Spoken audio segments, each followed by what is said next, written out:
चलिए आज बात करते हैं भारत के इतिहास के एक ऐसे नायक की जिनका नाम सुनते ही ना हिम्मत और जुनून की एक तस्वीर आंखों के सामने आ जाती है। वो जिन्हें हम सब बहुत सम्मान से कहते हैं, नेताजी सुभाष चंद्र बोस। तो इस कहानी की शुरुआत होती है कटक की एक सुबह से।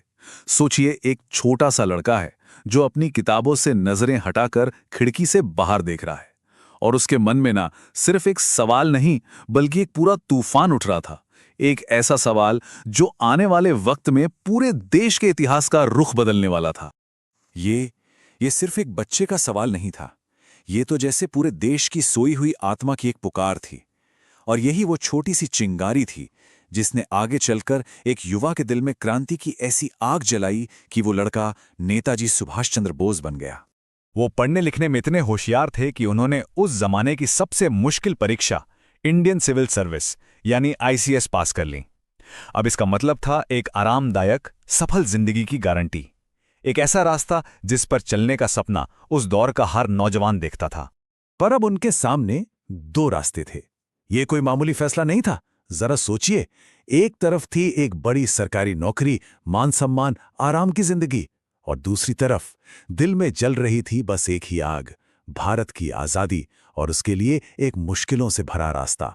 और उन्होंने चुना दूसरा रास्ता, एक ऐसा रास्ता जो सिर्फ और सिर्फ देश के लिए था। और यहीं से उनके जीवन में एक बहुत बड़ा मोड़ आता है, जब उन्हें ये महसूस हुआ कि सिर्फ बातचीत और अहिंसा के रास्ते से आज़ादी मिलने में बहुत देर हो जाएगी, शायद वो रास्ता काफ़ी नहीं है। तो उन्होंने एक अलग, एक ज्यादा सीधा और साहसी रास्ता अपनाने का फैसला किया। और इसी हिम्मत के साथ उन्होंने कुछ ऐसे शब्द कहे जो सिर्फ नारे नहीं थे, वो पूरे देश के लिए एक क्रांति का ऐलान बन गए। और उनके वो शब्द इतिहास में हमेशा के लिए दर्ज हो गए।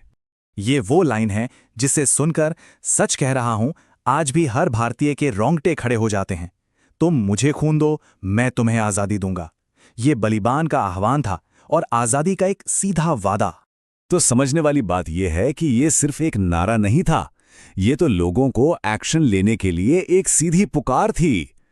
इसका मतलब था कि आज़ादी की कीमत चुकानी होगी, और इसके लिए सबसे बड़ी कीमत यानी अपनी जान तक देने के लिए तैयार हो जाओ। इस पुकार के बाद उन्होंने अपने शब्दों को एक्शन में बदला। उन्होंने एक ऐसा कदम उठाया जिसने देश की बिखरी हुई ताकत को एक साथ लाने का काम किया।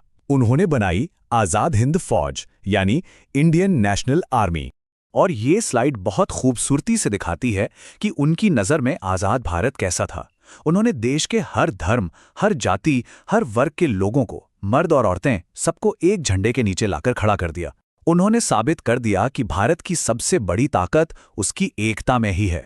उनका यह सफर कोई आसान नहीं था, बिल्कुल भी नहीं। घने जंगल, बर्फीले पहाड़ और मीलों लंबे समंदर, कोई भी मुश्किल, कोई भी चुनौती उन्हें अपने लक्ष्य से हटा नहीं सकी। उनका इरादा एकदम पक्का था और हिम्मत फौलादी। अब देखिए, उनके जीवन का अंत कैसे हुआ, ये आज भी कुछ हद तक एक रहस्य है।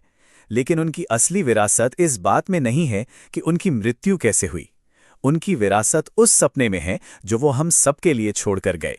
तो आज जब भी हम अपने तिरंगे को शान से लहराते हुए देखते हैं ना, तो हम असल में उसी सपने को पूरा होते हुए देखते हैं जिसके लिए नेताजी ने अपना सब कुछ दांव पर लगा दिया था। उनका सपना, उनका संघर्ष आज भी हमारे बीच जिंदा है। तो अगर हम नेताजी के जीवन को देखें तो तीन बड़ी बातें हम सीख सकते हैं। पहली, आज़ादी कोई मांगने वाली चीज़ नहीं है, उसे हासिल करना पड़ता है। दूसरी, इसे हासिल करने के लिए हिम्मत चाहिए, बहुत ज़्यादा हिम्मत। और तीसरी और सबसे ज़रूरी बात, देश से बढ़कर कुछ भी नहीं होता। तो आखिर में ये सवाल हम सबके लिए है। नेताजी की वो विरासत, उनके विचार और उनकी वो हिम्मत आज के दौर में हमारे लिए क्या मायने रखती है, और हमारे देश के भविष्य के लिए उसका क्या मतलब है, इस पर सोचना बहुत ज़रूरी है।